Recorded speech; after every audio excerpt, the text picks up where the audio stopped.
بسم اللہ الرحمن الرحیم۔ السلام علیکم۔ میں اپنے شوہر کے ساتھ عمرہ کرنے گئی تو طواف کرتے وقت میرے شوہر کو غصہ آ گیا اور اس نے مجھے طلاق دے دی، کیونکہ میں جس بنگلے پر کام کرتی تھی اس بنگلے کے مالک کی بہت بڑی ٹریول ایجنسی تھی۔ اس کا کام لوگوں کو عمرے، حج اور ایک ملک سے دوسرے ملک بھیجنا تھا۔ میں کئی سالوں سے ان کے بنگلے پر کام کر رہی تھی۔ میری وفاداری کو دیکھتے ہوئے بڑے صاحب نے مجھے اور میرے شوہر کو عمرے پر بھیج دیا تھا، مگر میرے نکھٹو اور جاہل شوہر کو مجھ پر شک ہو گیا کہ میرا صاحب جی کے ساتھ کوئی چکر ہے، تبھی تو وہ مجھ پر اتنا پیسہ لٹا رہے ہیں۔ اس لیے میرے شوہر نے مجھے طلاق دے دی اور خود کہیں بھاگ گیا۔ میں وہاں بیٹھی رو رہی تھی، تبھی ایک عربی میرے پاس آیا اور مجھ سے رونے کی وجہ پوچھنے لگا۔ میں نے اپنی زبان میں اسے سب کچھ بتا دیا اور کہا کہ اب میں کہاں جاؤں، مجھے تو یہاں کا کچھ پتا نہیں ہے۔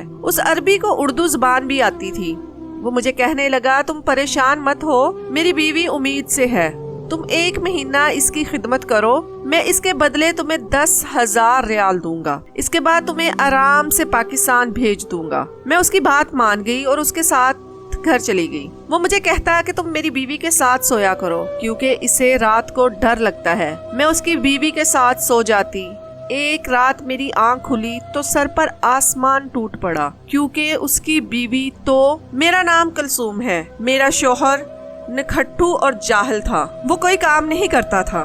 میں لوگوں کے گھروں میں کام کر کے اپنا اور بچوں کا پیٹ پالتی تھی۔ میرا ماننا ہے کہ کام والی ماسی جن گھروں میں کام کرتی ہے کچھ حد تک ان گھروں کا حصہ بن جاتی ہے۔ میں جس بنگلے پر کام کرتی تھی وہ راجپوت تھے۔ اللہ پاک نے انہیں ہر نعمت سے نوازا تھا۔ ان کی بہت بڑی ٹریول ایجنسی تھی۔ جتنا مال دولت تھا اتنے ہی ان کے دل بڑے تھے۔ وہ لوگ مجھے اپنے گھر کا فرد سمجھتے تھے۔ گھر میں جیسا کھاتے ویسا ہی مجھے کھلاتے۔ میرے اور میرے بچوں کے لیے کپڑے، جوتیوں سے لے کر ہر ضرورت کی چیز دیتے۔ غریب کے لیے سب سے بڑی چیز عزت ہوتی ہے۔ اگر کوئی عزت دیتا ہے تو ہم اس کے غلام بن جاتے ہیں۔ ایسے ہی ان کی اعلیٰ ظرفی نے میرا دل جیت لیا۔ وہاں پر جو مالکن تھی بہت نیک تھی۔ ان کی 2 بیٹیاں تھیں اور 4 بیٹے۔ بڑے 2 بیٹوں کی شادی ہو چکی تھی۔ بہو اور بچوں سے گھر بھرا پڑا تھا۔ ہر وقت رونق رہتی۔ سب تمیز تہذیب والے تھے۔ پھر اچانک نہ جانے کیا ہوا، ان کے گھر کو کسی کی نظر لگ گئی۔ ایک ایسا حادثہ ہوا کہ سب لوگ خاموش اور رنجیدہ رہنے لگے۔ مالکن کی آنکھوں میں اب ہر وقت آنسو رہنے لگے تھے۔ مجھے بہت دکھ ہوتا۔ مالکن بھی ہر دن مجھ سے بولتی، کلثوم دعا کرو ہمارے حق میں، ہم نے تو کبھی کسی کا کچھ نہیں بگاڑا۔ اگر یہ آزمائش ہے تو دعا کرو ہم اس آزمائش پر پورا اتریں۔ اگر کسی گناہ کی سزا ہے تو اللہ اپنے حبیب کے صدقے ہمیں معاف فرما دے۔ اور میری بچی ماہنور جو کئی دنوں سے لاپتہ ہے، اللہ تعالیٰ اس کی حفاظت کرے۔ بیگم صاحبہ کی یہ بات سن کر میرا دل تڑپ اٹھا۔ اگر میرے بس میں ہوتا تو میں ان کے درد کی دوا کرتی، مگر میں خود ان کی طرح بے بس اور مجبور تھی۔ شاید جو لوگ ہمارے ساتھ اچھا چلتے ہیں ان کا ہمارے دل میں ایک خاص مقام بن جاتا ہے۔ میرا دل کرتا تھا میں ان کے کام آؤں، ان کے لیے کچھ کر سکوں، کیونکہ ان لوگوں کے مجھ پر بہت احسانات تھے۔ 7 ماہ گزر گئے مگر ماہنور بیٹی کا کچھ پتہ نہیں چل سکا۔ میں زبردستی بیگم صاحبہ کو کھانا کھلاتی تھی اور یقین دلاتی تھی کہ ایک دن ایسا آئے گا سب پہلے جیسا ہو جائے گا، آپ کے گھر کی خوشیاں دوبارہ لوٹ آئیں گی۔ وہ بس آنسوؤں بھرے آنکھوں سے مجھے دیکھ کر رہ جاتی۔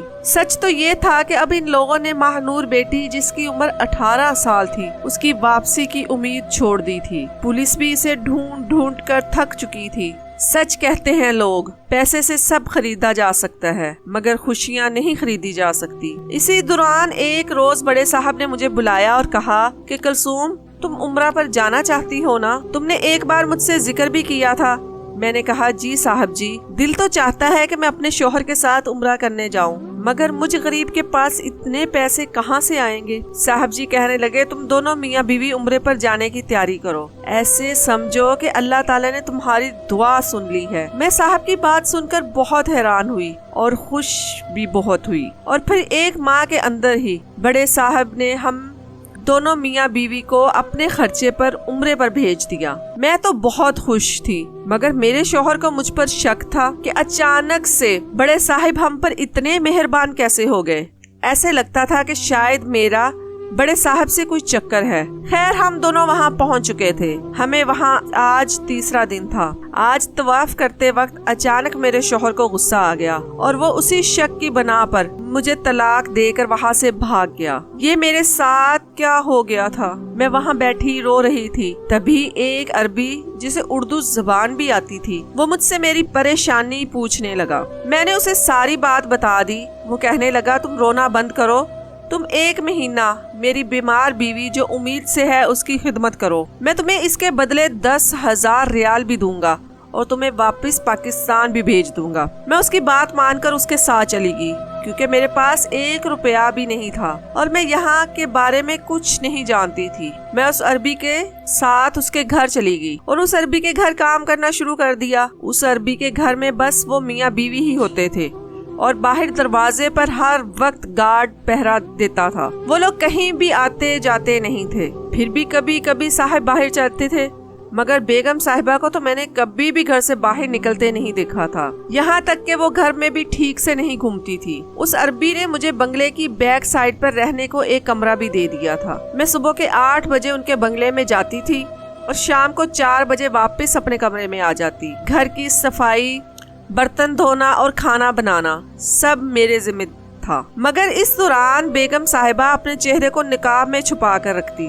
وہ کبھی بھی اپنا نقاب نہیں اتارتی تھی۔ ہو سکتا ہے میرے جانے کے بعد وہ نقاب ہٹا دیتی ہوں، یہ تو مجھے معلوم نہیں تھا۔ عربی کی بیوی بڑی محتاط رہتی تھی، ایسے لگتا تھا کہ اسے کوئی خوف کھائے جا رہا ہے۔ ہر وقت ڈری ڈری سی رہتی تھی، تھوڑی سی آہٹ پر بھی چونک جاتی، اور جب میں کمرے میں ہوتی ایسا لگتا مجھ سے کچھ بولنا چاہتی ہو مگر بول نہیں پا رہی ہو۔ وہ ہر وقت دیواروں کو اور چھتوں کو دیکھتی رہتی، ایسا محسوس ہوتا ان میں کچھ تلاش کر رہی ہو، مگر کوئی ہے جو اسے بات کرنے سے روکتا ہے، یا شاید یہ میرا وہم تھا۔ کچھ بھی تھا، مگر اب میں ان پر بڑی غور و فکر کرنے لگی تھی۔ پھر ایک دن اس عربی نے مجھے کہا کہ تم رات کو میری بیوی کے پاس رک جایا کرو، اسے 9واں مہینہ لگ چکا ہے، کبھی بھی اس کی ڈیلیوری ہو سکتی ہے۔ اس کے بدلے وہ مجھے اچھے خاصے پیسے دیتا۔ اب میں اس کے پاس رکنے لگی اور ٹی وی لاؤنج میں نیچے زمین پر بستر بچھا کر سوتی تھی۔ ابھی میری آنکھ پوری طرح سے لگی بھی نہیں تھی کہ مجھے ایسا محسوس ہوا کہ کوئی میرے قریب سے گزرا ہو، کوئی اندھیرے میں باہر جا رہا ہو۔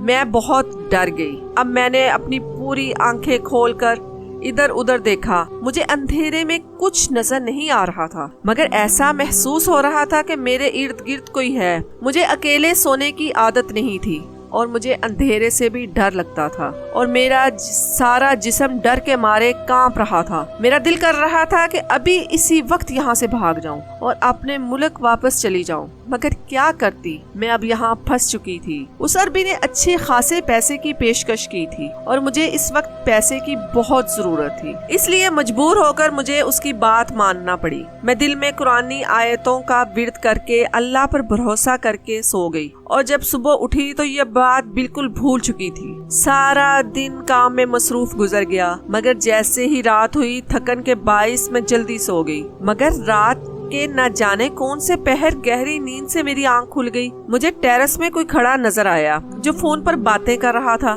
میں سمجھ گئی تھی یقیناً یہ وہی عربی ہی ہوگا، کیونکہ یہاں اتنی سختی تھی، اندر اور کوئی آ ہی نہیں سکتا تھا۔ مگر نہ جانے مجھے کیا ہوا کہ میں دبے قدموں سے ٹیرس کے دروازے سے کچھ دور کھڑی ہو گئی۔ میں اس عربی کی باتیں سننے لگی۔ وہ بہت غصے میں لگ رہا تھا اور کسی سے بول رہا تھا، جانے کب میری اس عذاب سے جان چھوٹے گی، یہ تو میرے لیے جان کا عذاب بن گیا ہے۔ بس ایک بار بچہ پیدا ہو جائے، میں اسے یہاں سے لے کر دبئی نکل جاؤں گا۔ پولیس اب بھی میرے پیچھے پڑی ہوئی ہے، مجھے ڈھونڈ رہی ہے۔ کب تک میں اس عربی کے روپ میں یہاں چھپتا رہوں گا؟ اس عربی کی باتیں سن کر میرا دل دہل گیا۔ میں آرام آرام سے اپنی جگہ واپس آ کر سو گئی، مگر اندر سے جو میری حالت ہو رہی تھی وہ بیان کرنا مشکل تھا۔ ایسا محسوس ہو رہا تھا میرا دل پسلیاں توڑ کر باہر نکل آئے گا۔ وہ اب بھی فون پر باتیں کر رہا تھا، مگر اس سے پہلے کیونکہ وہ مجھے دیکھتے میں ڈر کے مارے اپنی جگہ واپس آ گئی۔ صاحب آرام آرام سے چلتے ہوئے اپنے کمرے کے اندر چلے گئے، مگر اب میں سوچ میں پڑ گئی۔ مجھے لگ رہا تھا میں کسی بہت بڑی مصیبت میں پھنس گئی ہوں۔ اس کو پولیس آخر کیوں ڈھونڈ رہی تھی؟ ضرور انہوں نے ایسا کچھ کیا ہوگا جس کی وجہ سے وہ پولیس سے چھپتے پھر رہے ہیں۔ اب نیند میری آنکھوں سے کوسوں دور تھی۔ ساری رات میں نے جاگ کر گزاری، واپسی کا بھی کوئی راستہ باقی نہ تھا۔ وہ تو شکر ہے کہ اگلی رات ہی بیگم صاحبہ کو درد شروع ہو گیا اور ان کا شوہر مجھے اندر بلا کر خود کسی ڈاکٹرنی کو لینے چلا گیا۔ میں نے اس عربی سے ڈر ڈر کر کہا کہ آپ انہیں کسی ڈاکٹر کے پاس لے جائیں، مگر وہ نہیں مانا۔ بیگم صاحبہ وہ بہت زیادہ تکلیف میں تھی اور اس تکلیف میں انہیں ہوش بھی نہیں رہا اور ان کا نقاب اتر گیا۔ ان کو بغیر نقاب کے دیکھ کر میرے ہوش اڑ گئے۔ جسے میں ایک عربی عورت سمجھ رہی تھی وہ کوئی اور نہیں بلکہ ماہنور بی بی تھی، جسے کالج کے باہر سے اغوا کیا گیا تھا، جس کے جانے کے بعد اب تک راجپوت فیملی کے مکینوں کے چہروں پر آنسو تھے، جن کا دکھ درد کم نہیں ہو رہا تھا، بس ان کے گھر میں درد کا موسم ٹھہر گیا تھا۔ مجھے ان لوگوں کا بہت دکھ ہوتا تھا۔ ماہنور بی بی، میں نے ان کا نام سرگوشی میں پکارا۔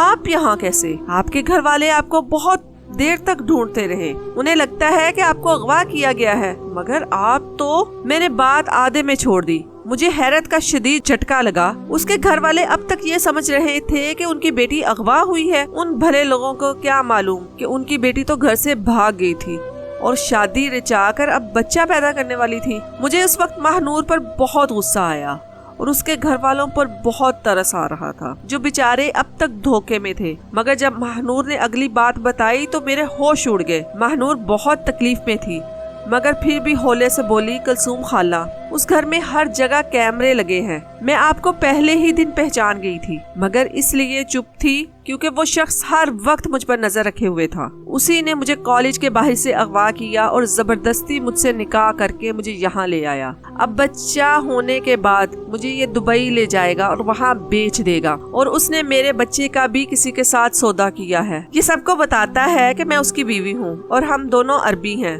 جبکہ یہ سب ناٹک کر رہا ہے تاکہ کسی کو اس پر شک نہ ہو۔ سب یہی سمجھیں گے کہ یہ بیوی بچے والا ہے۔ میں اس دلدل سے نہیں نکل سکتی۔ یہ لوگ لڑکیوں کو اغوا کر کے ملک سے باہر لے جا کر اسمگل کرتے ہیں اور نہ جانے ان کے ساتھ کیا کیا ہوتا ہوگا۔ یہ سوچ کر ہی میری روح کانپ جاتی ہے۔ میرے والدین تو بہت نیک تھے، ہم سب نے تو کسی کا کچھ نہیں بگاڑا، پھر میرے ساتھ ایسا کیوں ہو رہا ہے؟ اب کسی طرح آپ میرے گھر والوں کو خبر کر دیں، مجھے اس عذاب سے نکالیں، ورنہ آگے نہ جانے میرے ساتھ کیا کیا ہوگا۔ ماہنور ہولے ہولے بات کر رہی تھی تاکہ اس کی باتیں کیمرے میں محفوظ نہ ہو سکیں۔ وہ اس طرح بات کر رہی تھی کہ اگر کوئی شخص دیکھ بھی لے تو سمجھ نہ سکے کہ ہمارے بیچ کیا بات ہو رہی ہے۔ ماہنور بیچ بیچ میں درد سے کرا رہی تھی اور میں بھی سمجھ گئی کہ مجھے یہ نہیں دکھانا کہ میں نے ماہنور بی بی کو پہچان لیا ہے۔ اسی لمحے وہ شخص ایک دائی کو لے کر آ گیا۔ دائی نے بھی اس آدمی سے کہا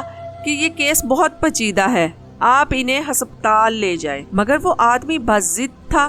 دائی نے کہا کہ اگر ماں اور بچے کو کچھ ہو جاتا ہے تو میں ذمہ دار نہیں ہوں، مگر اس شخص کو کوئی فرق نہیں پڑا، اس نے دائی سے ہی ڈیلیوری کروائی۔ مجھے بہت ڈر لگ رہا تھا کہ کہیں ماہنور بی بی کو کچھ نہ ہو جائے، مگر اللہ پاک کا شکر ہے بی بی کو تو کچھ نہیں ہوا۔ بڑی مشکلوں کے بعد ماہنور کی ایک مری ہوئی بیٹی پیدا ہوئی، ورنہ اس کی جان کو بہت خطرہ تھا۔ اس شخص کو اس بات سے بھی کوئی فرق نہیں پڑا، مگر اس کا موڈ خراب ضرور ہو گیا تھا، کیونکہ جس مقصد کے تحت یہ بچہ پیدا کیا جا رہا تھا وہ کامیاب نہ ہو سکا۔ ایسے لوگوں کا ہر اٹھایا گیا قدم کسی نہ کسی مقصد کے تحت ہی ہوتا ہے۔ کافی عرصے تک مجھے بی بی کے پاس رکنا پڑا اور پھر میں نے اس عربی سے کہا کہ مجھے اجازت دیں، اتنے دنوں سے میں آپ کے کہنے پر رکی ہوئی تھی، اب تو ڈیلیوری بھی ہو گئی ہے، میں اب واپس اپنے ملک جانا چاہتی ہوں۔ میں نے نارمل انداز میں کہا تھا تاکہ اس کو مجھ پر شک نہ ہو۔ اس آدمی نے اپنی جیب سے پیسے نکالے اور مجھے دے دیے۔ میں اپنا سامان اٹھا کر اس بنگلے سے باہر آ گئی۔ اب مجھے سمجھ نہیں آ رہا تھا کہ میں کیا کروں، کیسے ماہنور کے گھر والوں کو یہ بات بتاؤں، ایسا نہ ہو کہ وہ شخص مجھ پر نظر رکھے ہوئے ہو۔ مجھے بہت ڈر لگ رہا تھا